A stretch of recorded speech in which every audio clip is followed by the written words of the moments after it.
बंदी छोड़ सतगुरु रामपाल जी महाराज जी की जय हो।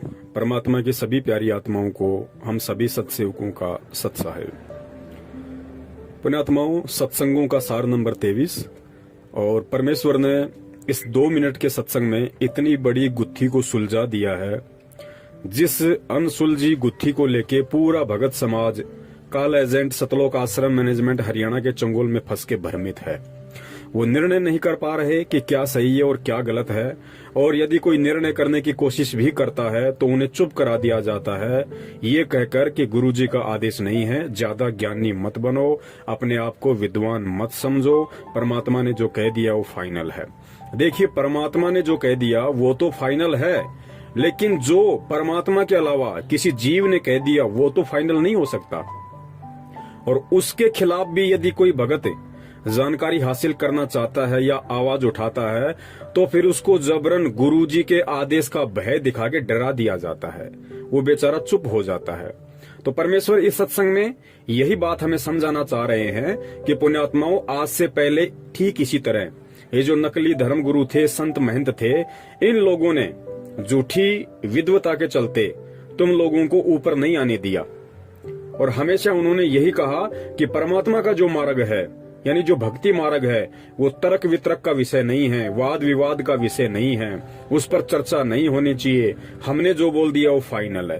ठीक यही स्थिति वर्तमान में सतगुरु रामपाल जी महाराज जी के सत भक्ति मार्ग में जबरन भक्ति के ठेकेदार बने हुए सतलोक आश्रम मैनेजमेंट हरियाणा वालों की है। संगत को इनका यदि कोई भी आदेश ज्ञान विरुद्ध लगता है, इनका कोई भी कर्म ज्ञान विरुद्ध लगता है, और भगत जब इनसे सवाल करते हैं तो ये ठीक वही बात कह के चुप कर देते हैं कि ज्यादा ज्ञानी मत बनो, गुरुजी का आदेश है, जो गुरुजी ने कह दिया वो फाइनल है, इससे आगे हमने कुछ नहीं सोचना। लेकिन परमेश्वर क्या कह रहे हैं, खुद सतगुरुदेव जी क्या कह रहे हैं, स्पष्ट कर दिया परमेश्वर ने कि मूर्ख हैं वो लोग जो ये कहते हैं कि परमात्मा का मार्ग यानी भक्ति मार्ग तर्क वितर्क का विषय नहीं है। तो गुरुदेव स्पष्ट कह रहे हैं कि जो भक्ति मार्ग है वो तर्क वितर्क का ही विषय होता है, और जब तक आप तर्क वितर्क नहीं करेंगे तब तक आप 7 जन्म भी भगत नहीं बन सकते, और तर्क वितर्क नहीं करेंगे तो ज्ञान कभी भी नहीं निखरेगा।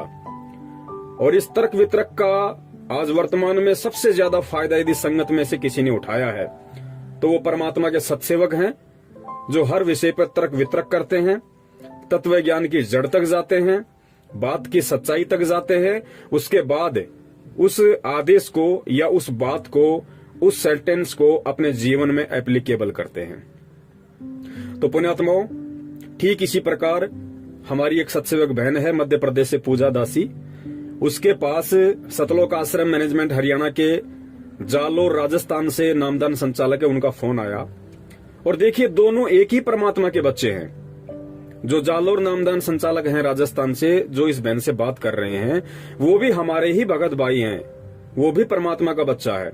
और इधर जो सत्सेवक बहन है पूजा दासी, वो भी परमात्मा की बच्ची है। और उस परमात्मा ने अपने दोनों बच्चों को समान रूप से ज्ञान दिया, समान रूप से प्यार दिया। लेकिन देखिए, फिर भी रात दिन का अंतर दोनों की सोच में, दोनों की समझ में, दोनों के ज्ञान ग्रहण करने की स्थिति में कितना अंतर है। ऑडियो आप स्वयं सुन लीजिए और सुन के आप स्वयं निर्णय करना कि वास्तव में वर्तमान में विशेषकर ज्ञान आधार को लेके यदि संगत में किसी के ऊपर दया है तो केवल सत्सेवकों के ऊपर है। वो भाई कह रहा है, जब एक मैटर ऐसा चला इन दोनों की बातचीत में, तो उस बहन ने कहा कि भाई, जैसे श्री कृष्ण जी थे, श्री रामचंद्र जी थे, अन्य देवी देवता थे, और पहले जो लोग उनकी भक्ति किया करते थे या वर्तमान में जो उनकी भक्ति कर रहे हैं, उनको भी लाभ परमात्मा ही दिया करते थे। राम और श्री कृष्ण के भक्तों को भी लाभ परमात्मा ही दिया करते थे। तो वो भाई उस बात को नकार रहा, ये कहकर, अच्छा, उनकी भक्ति में भी परमात्मा लाभ देते थे, उसका ये कहने का मतलब है कि आप झूठ बोल रही हो। जबकि पुण्यात्माओं, आप सबको अच्छे से पता है कि परमात्मा ने इतने वर्षों से, इतने युगों से वर्तमान समय तक इस भक्ति को लाने के लिए, जीव आत्माओं की आस्था भगवान और भक्ति से लगाए रखने के लिए परमात्मा ने कितने कितने पापड़ बेले हैं। चाहे कोई किसी भी देवी देवता का साधक था, परमात्मा ने ही उनको लाभ दिए हैं। और गुरुदेव ने यहां तक कह दिया कि जब श्री कृष्ण जी अर्जुन को लेके और राजा मोर ध्वज के वहां पे गए तो परमात्मा को पहले ही पता था कि श्री कृष्ण जी के साथ में जो शेर जा रहा है, ये शेर भाई मांस खाने वाला है, ये जानवर है। और जैसे ही वहां जाके मोर ध्वज के पुत्र ताम्र ध्वज का सिर आरे से काटा जाएगा, ये शेर उसको खाएगा, और खाएगा तो राजा की भी भक्ति और भगवान से आस्था हटेगी, प्रजा की भी हटेगी और रानी की भी हटेगी। तो परमेश्वर ने क्या खेल खेला वहां पे? गुरुदेव ने सत्संग में कहा कि वो जो शेर था, जो सिंह था, वो परमात्मा बन गया। यानी पूर्ण परमेश्वर कबीर साहिब जी ने शेर का रूप धारण कर लिया। श्री कृष्ण जी जिस शेर को साथ में लेके गए थे, वो शेर परमात्मा बन गया। वो शेर फिर कोई जानवर नहीं रहा, परमेश्वर ने सिंह का रूप धारण कर लिया। और फिर गुरुदेव ने कहा कि वो जो सिंह था वो मांस खाने वाला नहीं था, क्योंकि वो परमेश्वर था स्वयं। तो पुण्यात्माओं, किस किस तरीके से परमात्मा ने फिर दूसरा सबसे बड़ा उदाहरण दिया। जिस समय द्रौपदी का चीरहरण हो रहा था, तो किसने रक्षा की? भगत तो श्री कृष्ण जी की थी, भक्ति तो श्री कृष्ण जी की कर रही थी, गुरु भी श्री कृष्ण को बना रखा था। लेकिन जब चीरहरण का समय आया तो परमेश्वर को पता था कि द्रौपदी का जो बुरा समय था, कोई प्रारब्ध का, उसमें श्री कृष्ण जी के पास इतनी पावर नहीं थी कि वो द्रौपदी का चीरहरण बढ़ा सके। द्रौपदी को उस समय नंगा ही होना था, उसकी बेइज्जती ही होनी थी। लेकिन परमात्मा ने भक्ति और भगवान से लोगों को जोड़े रखने के लिए, आस्था बनाए रखने के लिए श्री कृष्ण रूप में, यानी सूक्ष्म रूप में परमेश्वर ने द्रौपदी का चीरहरण बढ़ाया। त्रेता युग में भगत प्रहलाद, श्री विष्णु जी उसकी कोई रक्षा नहीं कर सकते थे, लेकिन परमेश्वर ने नरसिंह रूप धारण करके उसकी रक्षा की। मीराबाई, जो श्री कृष्ण जी अपने जीवन की समाप्ति जहर लगे हुए तीर से करते हैं, यानी श्री कृष्ण जी की खुद की मौत जहर लगे हुए तीर से हुई, वो श्री कृष्ण मीरा के जहर को कहां से मृत बना देगा? लेकिन फिर किसने बनाया? परमात्मा कबीर साहिब जी ने बनाया। तो देखिए कितना अंतर है। सतलोक आश्रम मैनेजमेंट हरियाणा के पीछे अंधे होके चल रहे भक्तों में, और एक सत्सेवक जो परमेश्वर के ज्ञान को आधार बना के चलते हैं, दोनों में रात दिन का अंतर है।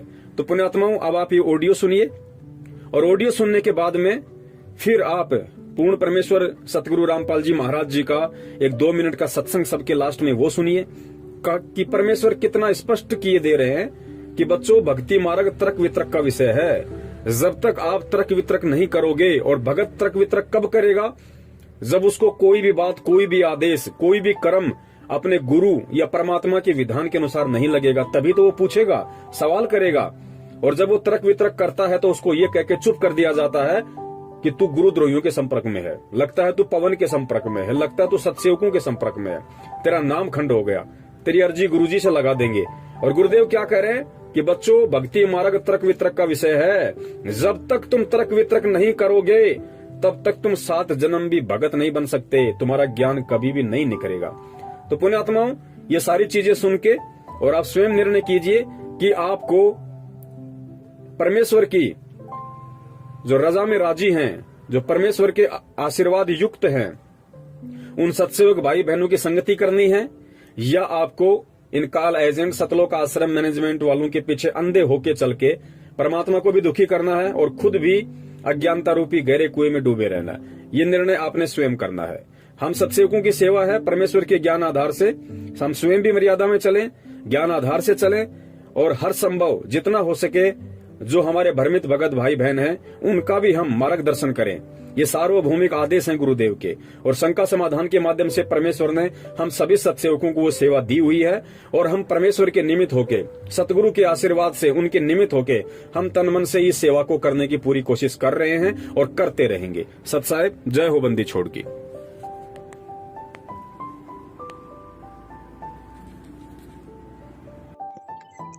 एमपी से बोल रही हूँ मुझे। अच्छा, एमपी में कहाँ से हो आप? कटनी जिले से। आप कौन है, कहाँ से? मैं जालोर नामदान है, राजस्थान में। जी हाँ, वहाँ से बोल रहा हूँ। आपका नामदान सेंटर से? हाँ जी, नामदान सेंटर से बोल रहे हैं? हाँ जी, हाँ जी जी। आपका नाम पूजा, पूजा नाम है क्या आपका? जी। अच्छा, नाम कब लिया था आपने? 15 में। अच्छा, आपने एक ग्रुप के अंदर पोस्ट डाली थी, ये अपने जय बंदी छोड़ कबीर नाम से ग्रुप है, उसमें गुरुद्रोही का पोस्ट डाला था आपने। कौन है भगत जी गुरुद्रोही? वही जो गुरुजी ने कह रखे हैं, भगत जो जी गुरुजी ने डिक्लेयर कर रखे हैं। परमात्मा ने हमें पहले तो वो गुरुद्रोही के लक्षण बताए हैं कि जो गुरु की निंदा करता है वो गुरुद्रोही होता है। और हमने इतने वीडियो देखे हैं पवन भगत जी के, उसमें कहीं भी वो परमात्मा की निंदा नहीं कर रहे हैं, तो हम कैसे मान लें कि वो गुरुद्रोही है? मेरी बात सुनो बहन जी, एक मिनट। इतना बड़ा जो ऑर्गेनाइजेशन गुरुजी का चल रहा है, लाखों लोग नाम ले रहे हैं, उनको लाभ हो रहे हैं, ये सारा गुरुजी के आदेश से चल रहा है। इसमें किसी का निजी स्वार्थ नहीं है, ठीक है। लोगों को फायदे भी हो रहे हैं ना, वो तो होंगे ही भगत जी, जो परमात्मा का ज्ञान समझ के जुड़ते हैं, परमात्मा पर विश्वास है तो परमात्मा तुमको लाभ देंगे ही। मेरी बात सुनो, ये गुरुजी के सिस्टम के तो खिलाफ ही खड़ा है ना। सिस्टम किसका, आप मुझे ये बताओ। निंदा करेगा तो उसकी सुनेगा कौन? निंदा करेगा तो उसकी कौन सुनेगा? ये तो आस्तीन का सांप बन के। नहीं तो गुरुद्रोही के फिर क्या लक्षण है भगत जी? गुरुजी पर वो गुरुद्रोही के लक्षण भी तो होने चाहिए उसमें। क्या वो गलत कर रहे हैं? हेलो हेलो, हाँ जी, गलत क्या कर रहे हैं वो? गलत पूरा का पूरा गलत ही कर रहे हैं ना। क्या गलत कर रहे हैं? मेरी बात सुनो, कोई जीव आज परमात्मा से जुड़ता है, सारे गुरुजी के आदेश से चल रहे हैं, और उनको रोक रहा है तो वो गलत नहीं कर रहा है। कौन गुरुजी के आदेश से चल रहा है भगत जी?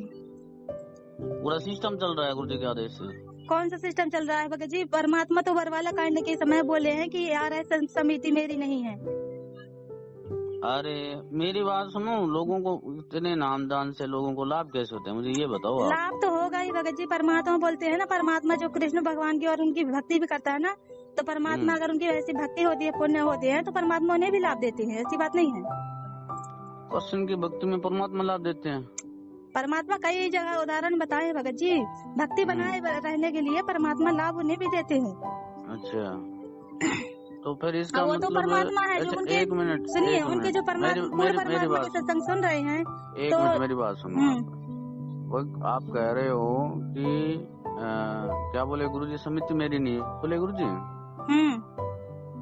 हेलो हेलो, हाँ, आप क्या बोल रहे थे? गुरुजी क्या बोले, समिति मेरी नहीं है जी।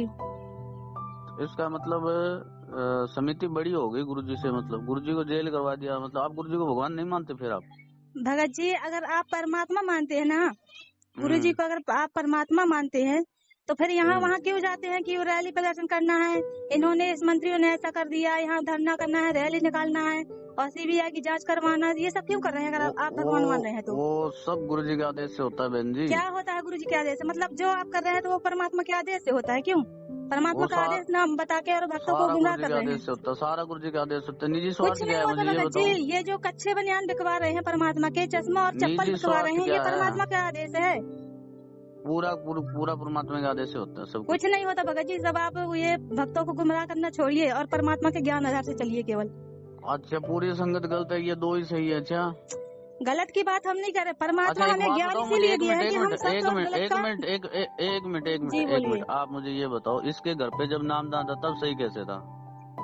भगत जी उस समय उन्हें सच्चाई का पता नहीं था, हमें भी पहले सच्चाई का नहीं पता था। अच्छा, तो हम मैनेजमेंट के साथ मतलब जो भी करते थे, दान पात्र में से पैसे चोरियां कर लेना, हम कैसे माने भगत जी? हमें केवल परमात्मा के ज्ञान आधार से इसको समझना है। हमने आंखों देखा है, और बोलो इसको। आपने देखा होगा तो आप मानिए ना, हमने नहीं देखा, हम क्यों माने? जब नामदान इसके घर पे था तब सही कैसे था, मुझे ये बताओ। आपने देखा, जो आपने देखा वो आप मान रहे हैं, मानिए आप, हमें अब कोई दिक्कत नहीं है, लेकिन हमने नहीं देखा तो हम कैसे मान लें? हम जो देखेंगे वही मानेंगे, अपने आंखों से जो देखेंगे ना। परमात्मा कहते हैं जब तक ना देखे निज नैना तब तक ना माने गुरु की बहना। परमात्मा इतने प्रमाण हमें दिखाए हैं इसीलिए कि जिसमें से हम बिना देखे किसी की बातों पर।